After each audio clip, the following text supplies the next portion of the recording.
Hello guys, welcome back to my YouTube channel. ನಾನಿವತ್ತು ಬೆಳಗ್ಗೆ ಬೇಗ ಎದ್ದಿದ್ದೀನಿ. ಏನಕ್ಕೆ ಅಂತ ಹೇಳ್ತೀನಿ, ಮುಂದೆ ವೀಡಿಯೋ ನೋಡ್ತಾ ಇದ್ದರೆ ನಿಮಗೆ ಅರ್ಥ ಆಗುತ್ತೆ ನಾನು ಏನಕ್ಕೆ ಬೆಳಗ್ಗೆ ಬೇಗ ಎದ್ದಿದ್ದೇನೆ ಅಂತ. ಸೊ ಬೆಳಗ್ಗೆ ಎದ್ದು ಟಿಫನ್ಗೆ ಚಿತ್ರಾನ್ನಕ್ಕೆ ರೆಡಿ ಮಾಡ್ಕೊತಾ ಇದ್ದೆ. ಚಿತ್ರಾನ್ನ ಅಂತಂದರೆ ಕೆಲವೊಬ್ಬರಿಗೆ ಇಷ್ಟ ಇರೋಲ್ಲ, ಕೆಲವೊಬ್ಬರಿಗೆ ಅದೇ ಫೇವ್ರೇಟ್ ಇರುತ್ತೆ. ಹಾಗಾಗಿ ನಮ್ಮ ಮನೆಯಲ್ಲಿ ತುಂಬ ಟೈಮ್ ಇಲ್ಲ ಅಂದಾಗ ಮಾತ್ರ ಚಿತ್ರಾನ್ನ ಮಾಡೋದು. ಸೊ ಇವತ್ತು ಬೆಳಗ್ಗೆ ಎದ್ದು ಚಿತ್ರಾನ್ನ ಮಾಡ್ತೀನಿ. ಚಿತ್ರಾನ್ನ ಮಾಡೋದು ಹೇಗೆ ಅಂತ ನಾನು ನಿಮಗೆ ಹೇಳ್ಕೊಡೋದೇ ಬೇಡ, ಎಲ್ರಿಗೂ ತುಂಬ ಜನಕ್ಕೆ ಗೊತ್ತಿರುತ್ತೆ. ಸೊ ಕೆಲವೊಬ್ಬರು ಡಿಫ್ರೆಂಟಾಗಿ ಚಿತ್ರಾನ್ನ ಮಾಡ್ತಾರೆ. ನಾನು ನಮ್ಮ ಮನೇಲಿ ಯಾವ ಥರ ಮಾಡ್ತೀನಿ ಅಂತ ಒಂದು ಥರ ಮಾಡ್ತೀನಿ ಅಂತ ನಾನು ಚಿಕ್ಕದಾಗಿ ಹೇಳ್ಬಿಡ್ತೀನಿ. ಒಂದು ಬಾಣಲೆಗೆ ಎಣ್ಣೆ ಹಾಕಿ ಕಡಲೆಬೇಳೆ, ಜೀರಿಗೆ, ಉದ್ದಿನಬೇಳೆ, ಕಡಲೆಬೇಳೆನ ಹಾಕಿ ಚೆನ್ನಾಗಿ ಹುರ್ಕೋತೀನಿ. ಹುರ್ಕೊಂಡ್ಮೇಲೆ ಅದಕ್ಕೆ ಸ್ವಲ್ಪ ಬೆಳ್ಳುಳ್ಳಿ, ಹಸಿಮೆಣ್ಸಿನ್ಕಾಯಿ ಹಾಕಿ, ಈರುಳ್ಳಿ ಹಾಕಿ ಚೆನ್ನಾಗಿ ಬಾಡಿಸ್ಕೊತೀನಿ. ಸ್ವಲ್ಪ ಉಪ್ಪನ್ನ ಹಾಕ್ಕೊಂಡ್ರೆ ಬೇಗ ಸ್ವಲ್ಪ ಸಾಫ್ಟ್ ಆಗುತ್ತೆ. ನೆಕ್ಸ್ಟು ಈರುಳ್ಳಿ ಸಾಫ್ಟ್ ಆಗಿದ್ದಾದಮೇಲಿಂದ ಟೊಮೆಟೊ ಹಾಕಿ ರುಚಿಗೆ ಎಷ್ಟು ಬೇಕೋ ಅಷ್ಟು ಉಪ್ಪು ಹಾಕಿ ಲಾಸ್ಟಲ್ಲಿ ಟೊಮೆಟೊ ಎಲ್ಲ ಸಾಫ್ಟ್ ಆದಮೇಲೆ ಸ್ವಲ್ಪ ಅರಿಶಿನ ಪುಡಿ ಹಾಕಿ ಲಾಸ್ಟಲ್ಲಿ ಕೊತ್ತಂಬರಿ ಸೊಪ್ಪನ್ನ ಹಾಕಿ ಗ್ಯಾಸ್ ಆಫ್ ಮಾಡ್ಕೊಳ್ಳಿ. ಇಷ್ಟೇ ಚಿತ್ರಾನ್ನ ರೆಡಿ ಆಗುತ್ತೆ. ನಾನು ಮಾಡೋ ಚಿತ್ರಾನ್ನ ಹೀಗಿರುತ್ತೆ ಫ್ರೆಂಡ್ಸ್. ಸೊ ಚಿತ್ರಾನ್ನ ಮಾಡಿ ಸ್ವಲ್ಪ ರೈಸಿಗಿಟ್ಟು ಹೊರಗಡೆ ನೋಡಿದ್ರೆ ಆಗಲೇ ಸ್ವಲ್ಪ ಬೆಳಕಾದ ಅನಿಸ್ತಾ ಇತ್ತು. ಆಮೇಲೆ ನೆಕ್ಸ್ಟು ನಮ್ಮ ಮನೆಯವ್ರನ್ನ ಎಬ್ಬರಿಸೋಣ ಅಂತ ಅಂದ್ಕೊಂಡು ರೂಮಿಗೆ ಹೋದೆ. ಆಮೇಲೆ ಅಲ್ಲಿ ಈಚೆ ನೋಡಿದ್ರೆ ಎಷ್ಟು ನೇಚರ್ ಚೆನ್ನಾಗಿತ್ತು ಅಂತ ಅಂದರೆ ನೀವು ನೋಡಿ ಒಂದ್ಸಲ ಎಷ್ಟು ಚೆನ್ನಾಗಿದೆ ನೇಚರ್ ಅಂತ. ನಮ್ಮ ಮನೆ ಹತ್ರ ಫುಲ್ ರೂಮ್ ಕಿಟಕಿಯಿಂದ ನೋಡಬೇಕು, ಫುಲ್ ಗ್ರೀನಾಗಿದೆ. ಬಾಳೆ ತೋಟ ಎಲ್ಲ ಹಾಕಿದ್ದಾರೆ ಮತ್ತು ಹೂವಿನ ಗಿಡಗಳೆಲ್ಲ ಚೆನ್ನಾಗಿ ಬೆಳೆಸಿದ್ದಾರೆ. ಫುಲ್ ಗ್ರೀನಾಗಿದೆ, ಚೆನ್ನಾಗಿದೆ, ನನಗಂತೂ ಇಷ್ಟ ಆಯಿತು. ಬಟ್ ಇಲ್ಲೆಲ್ಲ ಸ್ವಲ್ಪ ಸತ್ತೆ ಎಲ್ಲ ಬಳ್ಕೊಂಬಿಟ್ಟಿದೆ ಅಷ್ಟೇ. ಬಟ್ ಆ ಕಡೆ ಸೈಡ್ ಮಾತ್ರ ತುಂಬ ಚೆನ್ನಾಗಿದೆ.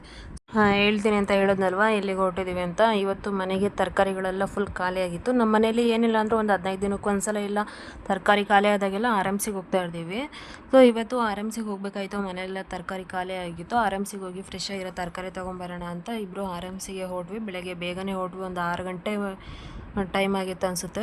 ಸೊ ಹೋಗಿ ತರಕಾರಿಗಳು ಫ್ರೆಶ್ ಆಗಿರುತ್ತೆ ಅಂತ ಎಲ್ಲನೂ ತರಕಾರಿಗಳನ್ನ ತಗೊಂಡು ಬರೋಣ ಅಂತ ಹೋಗಿದ್ವಿ. ಆದರೆ ಇವತ್ತು ತರಕಾರಿ ರೇಟು ಎಲ್ಲನೂ ಜಾಸ್ತಿನೇ ಇತ್ತು. ಬಟ್ ಏನು ಮಾಡೋಕ್ಕಾಗಲ್ಲ, ತೊಗೊಳ್ಬೇಕಂತ ತೊಗೊಂಡ್ವಿ. ಆದರೆ ಏನು ಅಂತಂದರೆ ಕೊತ್ತಂಬರಿ ಸೊಪ್ಪಿನ ರೇಟು ಕೇಳಿದ್ರೆ 5 ರೂಪಾಯಿ ಇದೆ, ಪುದೀನ ರೇಟೇ 15 ರೂಪಾಯಿ ಇದೆ. ನನಗೆ ಶಾಕ್ ಆಯಿತು. ಸೊ ಪುದೀನ, ಟೊಮೆಟೊ, ಕೊತ್ತಂಬರಿ ಸೊಪ್ಪುಗಳೇ ಜಾಸ್ತಿ ನಮ್ಮ ಮನೆಯಲ್ಲಿ. ಸೊ ಸೊಪ್ಪುಗಳನ್ನೆಲ್ಲ ತಗೊಂಡು ವಾಪಸ್ಸು ಬಂದ್ವಿ. ವಾಪಸ್ ಬರ್ಬೇಕಾದ್ರೆ ನಮ್ಮ ಮನೇಲಿ ಬೆಳ್ಳುಳ್ಳಿ ಎಲ್ಲ ಖಾಲಿಯಾಗಿತ್ತು ಮತ್ತು ತರಕಾರಿಗಳೆಲ್ಲ ಖಾಲಿಯಾಗಿತ್ತು. ತರಕಾರಿ ಎಲ್ಲ ತೊಗೊಂಡು ಬೆಳ್ಳುಳ್ಳಿ ತೊಗೊಳ್ಳೋಣ ಅಂತ ಹೊರಟ್ವಿ. ಮತ್ತು ತೆಂಗಿನಕಾಯಿನೂ ತೊಗೋಬೇಕಾಯಿತು. ಅದೆಲ್ಲ ಲಾಸ್ಟಲ್ಲಿ ತೊಗೊಂಡ್ರೆ ಲಾಸ್ಟ್ ಮೂಮೆಂಟಲ್ಲಿ ಸಿಗುತ್ತೆ. ಅದು ನಮ್ಮ ರೋಡಿಗೆ ಹೋಗ್ತಾ ಅಂದರೆ ಮನೆ ಕಡೆ ಹೋಗ್ತಾ. ಸೊ ಬೆಳ್ಳುಳ್ಳಿ ಎಲ್ಲ ತೊಗೊಂಡು ತೆಂಗಿನಕಾಯಿ ಎಲ್ಲ ತೊಗೊಂಡು ಇವಾಗ ಹೊರಟ್ವಿ. ನೋಡಿ ನಮ್ಮ ಮನೆಗೆ ಸೊಪ್ಪೇನೆ ಒಂದು ಬ್ಯಾಗ್ ಆಗಿದೆ. ಸೊ ಸೊಪ್ಪೆಲ್ಲ ತೊಗೊಂಡು ಇವಾಗ ಮನೆ ಕಡೆ ಹೊರಟ್ವಿ. ಮನೆಗೆ ಹೋಗಿದ ತಕ್ಷಣ ಇವಾಗ ಮತ್ತೆ ಇನ್ನೊಂದು ರೌಂಡ್ ಕೆಲಸ ಸ್ಟಾರ್ಟ್. ಇವಾಗೆಲ್ಲನೂ ಕೆಲಸನ ಮುಗಿಸ್ಬಿಟ್ಟು ಬಂದಿದೆ. ಸೊ ಇವಾಗ ಇನ್ನೊಂದು ರೌಂಡು ಕೆಲಸ ಸ್ಟಾರ್ಟ್ ಆಗುತ್ತೆ. ನನಗೆ ಮನೆಗೆ RMCಗೆ ಹೋಗಿ ಬಂದಿದ್ದ ದಿನ ಆ ತರಕಾರಿಯನ್ನೆಲ್ಲ ಸೋಸಿ ಆಮೇಲೆ ತಿರ್ಗಾ ಸೊಪ್ಪೆಲ್ಲನೂ ಕ್ಲೀನ್ ಮಾಡಿ ಎತ್ತಿಡೋ ಅಷ್ಟೊತ್ತಿಗೆ ನನಗೆ ಬೇಜಾರು. ಏನಕ್ಕಾದ್ರೂ RMCಗೆ ಹೋಗ್ತೀನಪ್ಪ ಅನಿಸ್ಬಿಡುತ್ತೆ. ಅದ್ರ ತರಕಾರಿ ತೊಗೊಂಬಂದರೆ ಫ್ರೆಶ್ ಆಗಿರುತ್ತೆ. RMCಲಿ ಯಾವಾಗ್ಲೂ ನಾವು ನಾರ್ಮಲಾಗಿ ಸಂತೆಲ್ಲ ತೊಗೊಳೋದಕ್ಕಿಂತ ಫ್ರೆಶ್ ಆಗಿರುತ್ತೆ. ಯಾಕೆಂದರೆ ಅಲ್ಲಿಗೆ ಡೈರೆಕ್ಟು ರೈತರಿಂದ ಬಂದಿರುತ್ತಲ್ವ, ಸೊ ಚೆನ್ನಾಗಿರುತ್ತೆ ಫ್ರೆಶ್ಶಾಗಿ. ಸೊ ಸೊಪ್ಪೆಲ್ಲ ತಗೊಂಡು ಮನೆ ಕಡೆ ಬಂದ್ವಿ. ಆಗಲೇ ನಾವು ಬಂದಾಗ ಒಂದು 1 ಅವರ್ ಕಳೆದ್ವಿ ಅನಿಸುತ್ತೆ. ನಾವು 6 ಗಂಟೆಗೆ ಅಲ್ಲಿ ಹೋಗಿದ್ವಿ, 7 ಗಂಟೆಗೆಲ್ಲ ಮನೆಗೆ ಬಂದ್ವಿ. ಮನೆಗೆ ಬಂದಿದ್ದ ತಕ್ಷಣ ಫಸ್ಟು ಮಾಡೋ ಕೆಲಸ ಅಂದರೆ ಹೋಗ್ಬೇಕಾದ್ರೆ ಟೀ ಕುಡಿದಿರಲಿಲ್ಲ. ಸೊ ಬಂದಿದ್ದ ತಕ್ಷಣ ಟೀಗಿಟ್ಟು ತರಕಾರಿ ಎಲ್ಲ ಏನೇನು ತೊಗೊಂಬಂದಿದ್ವಿ ನೋಡೋಣ ಅಂತ ನೋಡ್ತಾ ಇದ್ವಿ. ಸೊ ಫಸ್ಟು ಟೀ ಮಾಡೋಕ್ಕೆ ಇಟ್ಬಿಟ್ಟೆ. ನಮ್ಮ ಮನೆಗೆ ಬಂದಿದ್ದ ತಕ್ಷಣ ಅಥವಾ ಮನೆಗೆ ಬೆಳಗ್ಗೆ ಎದ್ದಿದ್ದ ತಕ್ಷಣ ಮನೆಯಲ್ಲಿ ಓಡೋ ಸೀರಿಯಲ್ ಅಂದರೆ ಇದೆ, ಯಾವಾಗಲೂ ಇದೇ ಓಡ್ತಾ ಇರುತ್ತೆ. ಬೆಳಗ್ಗೆ ಎದ್ದಿದ್ದ ತಕ್ಷಣ ಶುಭೋದಯ ಹೇಳೋ ಸೀರಿಯಲ್ ಇದೆ, ಆಸೆ ಸೀರಿಯಲ್. ಸೊ ತರಕಾರಿ ಎಲ್ಲ ಇವಾಗ ತೆಗೆದು ಈಚೆ ಇಡ್ತಾಯಿದ್ದೀನಿ. ತರಕಾರಿನೆಲ್ಲ ತೊಳೆದ್ಬಿಟ್ಟು ಫ್ರಿಜ್ಜಲ್ಲಿ ಇಡಬೇಕು. ತೊಳೆದು ಅದನ್ನು ಮತ್ತೆ ಒಣಗಿಸ್ಬೇಕು. ಹಾಗೆ ಇಟ್ಟರೆ ಏನು ಕೊಳ್ತೋಗ್ಬಿಡುತ್ತಲ್ವ. ಸೊ ಹಾಗಾಗಿ ಅದೇ ತರಕಾರಿನೆಲ್ಲ ಎತ್ತಿ ಈಚೆ ಇಟ್ಟಿದ್ದೀನಿ. ಆಮೇಲೆ ಏನೇನು ತೊಗೊಂಬಂದಿನಿ ಎಲ್ಲ ನಮ್ಮ ಅಮ್ಮಂಗೆ ತೋರಿಸ್ಬೇಕಿತ್ತಲ್ವ. ಇದು ಫ್ರೆಶ್ ಆಗಿರೋ ತಂದಿನ ಇಲ್ವಾ, ನಮ್ಮಮ್ಮ ಒಂದ್ಸಲ ಫಸ್ಟ್ ನೋಡ್ತಾರೆ. ಏನಾದ್ರು ಫ್ರೆಶ್ ಆಗಿರೋ ತಂದಿಲ್ಲ ಅಂದರೆ ಆಮೇಲೆ ತಿರ್ಗಾ ಮತ್ತೆ ನಮಗೆ ಸುಪ್ರಭಾತ ಸ್ಟಾರ್ಟ್ ಆಗುತ್ತೆ. ಆಮೇಲೆ ನಾನೆಲ್ಲ ತೆಗೆದು ತೊಳೆಯೋ ಅಷ್ಟೊತ್ತಿಗೆ ಟೀ ಆಗಿತ್ತು. ಇವಾಗ ಟೀ ಕುಡಿದ್ಬಿಟ್ಟು ನೆಕ್ಸ್ಟು ಅದನ್ನೆಲ್ಲ ಎತ್ತಿ ಒಂದು ಕಾಟನ್ ಬಟ್ಟೆ ಮೇಲೆ ಹಾಕಬೇಕು. ಮತ್ತು ಇನ್ನೊಂದು ವಿಷಯ ಏನು ಹೇಳಬೇಕು ಅಂತ ಅಂದ್ಕೊಂಡಿದ್ದೆ. ಏನು ಅಂತ ಅಂದರೆ ಗಂಡ ಹೆಂಡತಿ ಚೆನ್ನಾಗಿದ್ದರೆ ಕೆಲವೊಂದು ಜನಗಳಿಗೆ ಹೊಟ್ಟೆ ಉರಿ ಬಂದುಬಿಡುತ್ತೆ. ಸೊ ಅವರಂತೂ ಚೆನ್ನಾಗಿರಲ್ಲ, ನಮಗೂ ಚೆನ್ನಾಗಿ ಇರೋಕ್ಕೆ ಬಿಡಲ್ಲ, ಆ ಥರ ನಡೀತಾ ಇರುತ್ತೆ. ಮತ್ತು ಇನ್ನೊಂದು ಏನಂತಂದರೆ ನಾವು ಯಾರಿಗಾದ್ರೂ ಕೆಟ್ಟದನ್ನು ಬಯಸಿದ್ರೆ ಖಂಡಿತವಾಗ್ಲೂ ಅವರಿಗೆ ಕೆಟ್ಟದ್ದು ಆಗೇ ಆಗುತ್ತೆ. ನಾನಿದನ್ನು ಕಣ್ಣಾರೆ ನೋಡ್ತಾನೇ ಇದ್ದೀನಿ. ಹಾಗಂತ ನಾನು ಯಾರಿಗೇನು ಶಾಪ ಆಗ್ತಾ ಇಲ್ಲ. ಆದರೆ ಕೆಲವೊಬ್ಬರು ಜನಗಳು ಅವ್ರ ಲಿಮಿಟಲ್ಲ ಅವರಿದ್ರೆ ಬೆಟರು. ಇವಾಗ ನೀವು ಮಾಡಿದ್ದು ನೀವು ಅನುಭವಿಸ್ತಾ ಇದ್ದೀರಾ. ಸೊ ನಾನು ಯಾರಿಗೆ ಹೇಳಿದೆ ಅಂತ ವೀಡಿಯೋ ನೀವೇನಾದರೂ ನೋಡ್ತಾ ಇದ್ದರೆ ನಿಮ್ಗೆ ಅರ್ಥ ಆಗೇ ಆಗುತ್ತೆ. ಸೊ ಟಿಫನ್ ಮಾಡಿಕೊಂಡು ಇವಾಗ ಕಂಪ್ನಿ ಕಡೆ ಹೊರಟ್ವಿ. ಹೋಗೋದು ಲೇಟಾಗಿತ್ತು ಇವತ್ತು, ಒಂದು 1/4 ಗಂಟೆ. ನಾನು ಅಂದ್ಕೊಂಡೆ 8:30 ಅಷ್ಟರಲ್ಲಿ ಹೋಗ್ತೀವಿ ಅಂತ. ಆದ್ರೂ ಬೆಳಗ್ಗೆ ಬೇಗ ಟಿಫನೆಲ್ಲ ಮಾಡಿದ್ರಲ್ಲ, ಆದ್ರೂ ಏನಾದರೂ ಎಷ್ಟಾದರೂ ಬೇಗ ಎದ್ದೇಳಿ ಕಂಪ್ನಿಗೆ ಮಾತ್ರ ಲೇಟಾಗಿ ಹೋಗೋದೇ ಆಗುತ್ತೆ. ಒಂದು 5 ನಿಮಿಷ ಇಲ್ಲ 10 ನಿಮಿಷ, ಒಂದು 1/4 ಗಂಟೆ ಅಂದರೂ ಲೇಟಾಗಿ ಹೋಗ್ತೀವಿ. ಸೊ ಬೆಳಗ್ಗೆ ಹೋಗ್ಬೇಕಾದ್ರೆ ಇಷ್ಟು ಖುಷಿಯಾಗಿ ಹೋಗ್ತೀವಿ, ಆದರೆ ಸಂಜೆ ಬರ್ಬೇಕಾದ್ರೆ ಇಷ್ಟು ಖುಷಿ ನಿಜವಾಗ್ಲೂ ಇರಲ್ಲ. ಯಾಕೆ ಅಂತಂದರೆ ಟೆನ್ಷನು, ಸ್ಟ್ರೆಸ್ಸು ಇದ್ದೇ ಆಗಿಬಿಟ್ಟಿರುತ್ತೆ.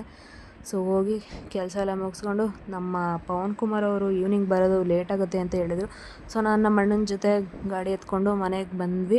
ಮನೆಗೆ ಬಂದಿದ್ದ ತಕ್ಷಣ ಫಸ್ಟು ಮಾಡೋ ಕೆಲಸ ಏನು ಅಂದರೆ ಟೀ ಕುಡಿಯೋದು. ಟೀ ಕುಡಿದಿದ್ದಾದು ಬೆಳಗ್ಗೆ ತರಕಾರಿಗಳನ್ನ ಎಲ್ಲನೂ ತೊಳೆದು ಹಾಗೆ ಇಟ್ಟಿದ್ನಲ್ವಾ. ಸೊ ಬೆಳಗ್ಗೆನೇ ಇಟ್ಬಿಟ್ಟು ಹೋಗಿದ್ದಿದ್ರೆ ಅದೇನಾಗಿತ್ತು ಅಂದರೆ ಇನ್ನೂ ತೇವ ಇರ್ತಿತ್ತಲ್ವ, ಹಾಗಾಗಿ ತರಕಾರಿಗಳಲ್ಲಿ ಬೇಗ ಕೊಳ್ತೋಗ್ಬಿಡುತ್ತೆ ಅಂತ ಒಣಗಿಸ್ಬೇಕಾಗಿತ್ತು. ನೀರೆಲ್ಲ ಡ್ರೈ ಆದರೆ ಆವಾಗ ತರಕಾರಿ ಫ್ರೆಶ್ ಆಗಿರುತ್ತೆ ಜಾಸ್ತಿ ದಿನ. ಸೊ ಹಾಗಾಗಿ ಇವಾಗ ಎಲ್ಲನೂ ಬಾಕ್ಸಲ್ಲಿ ಹಾಕಿ ಎತ್ತಿಡ್ತಾಯಿದ್ದೀನಿ. ಮತ್ತು ಈವ್ನಿಂಗು ಏನು ಅಡುಗೆ ಮಾಡಬೇಕು ಅಂತ ಯೋಚನೆ ಮಾಡ್ತಾಯಿದ್ದೆ. ಸೊ ತರಕಾರಿ ಎಲ್ಲ ಸೊಪ್ಪೆಲ್ಲ ತೊಗೊಂಬಂದಿದ್ನಲ್ವ, ಇವಾಗ ಸೊಪ್ಪು ಸಾಂಬಾರು ಮಾಡೋಣ ಅಂತ ನಮಗೆ ಸೊಪ್ಪು ಸೋಸಿ ಪಾಪ ನಮ್ಮಮ್ಮ ಸೊಪ್ಪೆಲ್ಲ ತೆಗ್ದು ಚೆನ್ನಾಗಿ ಕ್ಲೀನ್ ಮಾಡಿ ಇಟ್ಟಿದ್ರು. ಸೊ ತರಕಾರಿ ಎಲ್ಲ ಜೋಡಿಸ್ಕೊಂಡಿದ್ದಾದಮೇಲೆ ಬಸ್ಸಾರು ಮಾಡಿಬಿಡೋಣ ಅಂತ ಅಂದ್ಕೊಂಡೆ. ಸೊ ಎಲ್ಲ ಕ್ಲೀನ್ ಮಾಡಿ ಫ್ರಿಡ್ಜಲ್ಲಿ ಜೋಡಿಸ್ತಾ ಇದ್ದೀನಿ, ನೋಡ್ತಾ ಇರ್ಬೋದು. ಸೊ ಇವಾಗ ಸೊಪ್ಪು ಸಾಂಬಾರು ಮಾಡಬೇಕು. ಒಂದು ಕುಕ್ಕರ್ ಇಟ್ಕೊಂಡು ಅದರಲ್ಲಿ ತೊಗರಿಬೇಳೆ, ಹೆಸರು ಕಾಳು ಹಾಕಿ ಮತ್ತು ಸೊಪ್ಪನ್ನ ಚೆನ್ನಾಗಿ ಕಟ್ ಮಾಡಿಕೊಂಡು ತೊಳೆದು ಒಂದು ಕುಕ್ಕರಲ್ಲಿ ಹಾಕಿ ಒಂದು 2 ವಿಷಲ್ ಕೂಗಿಸ್ಕೊತೀನಿ. ನೀವೇನಾದರೂ ತಪ್ಪಲೆಯಲ್ಲಿ ಮಾಡೋಂಗಿದ್ರೆ ಹೆಸರು ಕಾಳು ಮತ್ತು ತೊಗರಿಬೇಳೆನ ಸಪ್ರೇಟಾಗಿ ಬೇಯಿಸಿ ಒಂದು 3/4% ಬೆಂದಿದ್ದಾದಮೇಲೆ ಸೊಪ್ಪನ್ನ ಹಾಕಿ ಬೇಯಿಸ್ಕೊಳ್ಳಿ. ನೆಕ್ಸ್ಟು ಬಸ್ಸಾರಿಗೆ ನಾನು ಹುರ್ಕೋತೀನಿ. ಸ್ವಲ್ಪ ಬೆಳ್ಳುಳ್ಳಿ, ಈರುಳ್ಳಿ, ಟೊಮೆಟೊ, ಹಸಿಮೆಣ್ಸಿನ್ಕಾಯಿ ಹಾಕೋದಿದ್ರೆ ಹಾಕಿ, ಇಲ್ಲ ಒಣಮೆಣ್ಸಿನ್ಕಾಯಿ ಹಾಕಿ. ನಾನು ಯಾವಾಗಲೂ ಒಣಮೆಣ್ಸಿನ್ಕಾಯಿ ಹಾಕೋದು. ಸ್ವಲ್ಪ ಎಣ್ಣೆ, ಜೀರಿಗೆ, ಮೆಣಸು ಇಷ್ಟನ್ನು ಹಾಕಿ ಚೆನ್ನಾಗಿ ಹುರ್ಕೊಂಡು ಆಮೇಲಿಂದ ನೆಕ್ಸ್ಟು ಸ್ವಲ್ಪ ಕೊತ್ತಂಬರಿ ಸೊಪ್ಪು ಲಾಸ್ಟಲ್ಲಿ ಹಾಕೋಬೇಕು. ಕೊತ್ತಂಬರಿ ಸೊಪ್ಪನ್ನ ಹಾಕ್ಕೊಂಡು ಚೆನ್ನಾಗಿ ಬಾಡಿಸ್ಕೊಂಡು ಆಮೇಲೆ ಇದು ಒಂದು ತಣ್ಣಗಾದಮೇಲೆ ಒಂದು ಮಿಕ್ಸಿ ಜಾರ್ಗೆ ಹಾಕಿ ರುಬ್ಬಿ ಅದನ್ನು ಒಂದು ಒಗ್ಗರಣೆ ಕೊಟ್ಕೊಂಡ್ರೆ ಮುಗೀತು. ಸೊಪ್ಪನ್ನ ನೀವು ನಾರ್ಮಲ್ ಒಗ್ಗರಣೆ ಕೊಟ್ಕೊಳ್ತೀರಲ್ಲ, ಸೊ ಆ ಥರ ಅಷ್ಟೇ. Thank you so much guys, ವಿಡಿಯೋನ ಇಲ್ಲಿವರೆಗೂ ನೋಡಿದ್ದಕ್ಕೆ. ವಿಡಿಯೋ ಇಷ್ಟ ಆದರೆ ಒಂದು ಲೈಕ್ ಮಾಡಿ, ಶೇರ್ ಮಾಡಿ, ಕಮೆಂಟ್ ಮಾಡಿ. ಬಾಯ್.